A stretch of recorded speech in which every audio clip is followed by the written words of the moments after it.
Hello, I am Brooke Maguire, and the following is a presentation of the REL-MAR McConnell Media Company in St. Catharines, Ontario, Canada. The following report is from the AI Radio TV News Broadcast Network. Headline: WHO's Cancer Research Agency to say aspartame sweetener are possible carcinogen sources. Byline: Reuters. Lead: one of the world's most common artificial sweeteners is set to be declared a possible carcinogen next month by a leading global health body, according to two sources with knowledge of the process, pitting it against the food industry and regulators. Story: aspartame, used in products from Coca-Cola diet sodas to Mars Extra chewing gum and some Snapple drinks, will be listed in July as possibly carcinogenic to humans for the first time by the International Agency for Research on Cancer, IARC, the World Health Organization's, WHO, cancer research arm, the sources told Reuters. The IARC ruling, finalized earlier this month after a meeting of the group's external experts, is intended to assess whether something is a potential hazard or not, based on all the published evidence. It does not take into account how much of a product a person can safely consume. This advice for individuals comes from a separate WHO expert committee on food additives, known as JECFA, the Joint WHO and Food and Agriculture Organization's Expert Committee on Food Additives, alongside determinations from national regulators. However, similar IARC rulings in the past for different substances have raised concerns among consumers about their use, led to lawsuits, and pressured manufacturers to recreate recipes and swap to alternatives. That has led to criticism that the IARC's assessments can be confusing to the public. JECFA, the WHO Committee on Additives, is also reviewing aspartame use this year. Its meeting began at the end of June and it is due to announce its findings on the same day that the IARC makes public its decision, on July 14. Since 1981, JECFA has said aspartame is safe to consume within accepted daily limits. For example, an adult weighing 60 kilograms, 132 pounds, would have to drink between 12 and 36 cans of diet soda, depending on the amount of aspartame in the beverage, every day to be at risk. Its view has been widely shared by national regulators, including in the United States and Europe. An IARC spokesperson said both the IARC and JECFA committees' findings were confidential until July, but added they were complementary, with IARC's conclusion representing the first fundamental step to understand carcinogenicity. The Additives Committee conducts risk assessment, which determines the probability of a specific type of harm, e.g., cancer, to occur under certain conditions and levels of exposure. However, industry and regulators fear that holding both processes at around the same time could be confusing, according to letters from U.S. and Japanese regulators seen by Reuters. We kindly ask both bodies to coordinate their efforts in reviewing aspartame to avoid any confusion or concerns among the public, Nozomi Tomita, an official from Japan's Ministry of Health, Labor, and Welfare, wrote in a letter dated March 27 to WHO's Deputy Director General, Jana Jacob. The letter also called for the conclusions of both bodies to be released on the same day, as is now happening.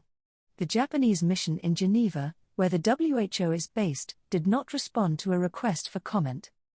Debate: the IARC's rulings can have huge impact.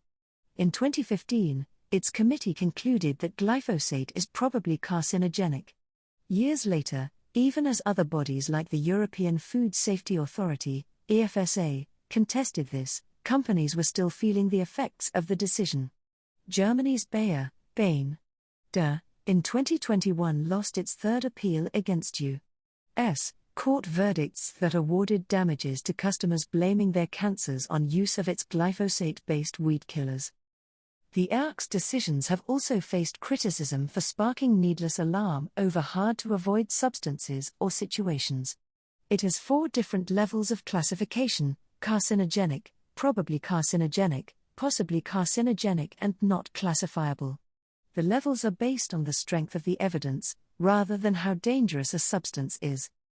The first group includes substances from processed meat to asbestos, which all have convincing evidence showing they cause cancer, IARC says. Working overnight and consuming red meat are in the probable class, which means that there is limited evidence these substances or situations can cause cancer in humans, and either better evidence showing they cause cancer in animals, or strong evidence showing that they have similar characteristics as other human carcinogens. The radiofrequency electromagnetic fields associated with using mobile phones are possibly cancer-causing. Like aspartame, this means there is either limited evidence they can cause cancer in humans, sufficient evidence in animals, or strong evidence about the characteristics. The final group, not classifiable, means there is not enough evidence. IARC is not a food safety body, and their review of aspartame is not scientifically comprehensive and is based heavily on widely discredited research, Francis Hunt Wood, Secretary General of the International Sweeteners Association, ISA, said. The body, whose members include Mars Wrigley, a Coca-Cola, KO.N. unit and Cargill, said it had serious concerns with the IARC review, which may mislead consumers. The International Council of Beverages Association's Executive Director Kate Loatman said public health authorities should be deeply concerned by the leaked opinion, and also warned it could needlessly mislead consumers into consuming more sugar rather than choosing safe no and low sugar options. Aspartame has been extensively studied for years. Last year, an observational study in France among 100,000 adults showed that people who consumed larger amounts of artificial sweeteners, including aspartame, had a slightly higher cancer risk. It followed a study from the Ramazzini Institute in Italy in the early 2000s, which reported that some cancers in mice and rats were linked to aspartame. However, the first study could not prove that aspartame caused the increased cancer risk, and questions have been raised about the methodology of the second study, including by EFSA, which assessed it. Aspartame is authorized for use globally by regulators who have reviewed all the available evidence, and major food and beverage makers have for decades defended their use of the ingredient. The IARC said it had assessed 1,300 studies in its June review. Recent recipe tweaks by soft drinks giant PepsiCo, Pep.O, demonstrate the struggle the industry has when it comes to balancing taste preferences with health concerns. PepsiCo removed aspartame from sodas in 2015, bringing it back a year later, only to remove it again in 2020.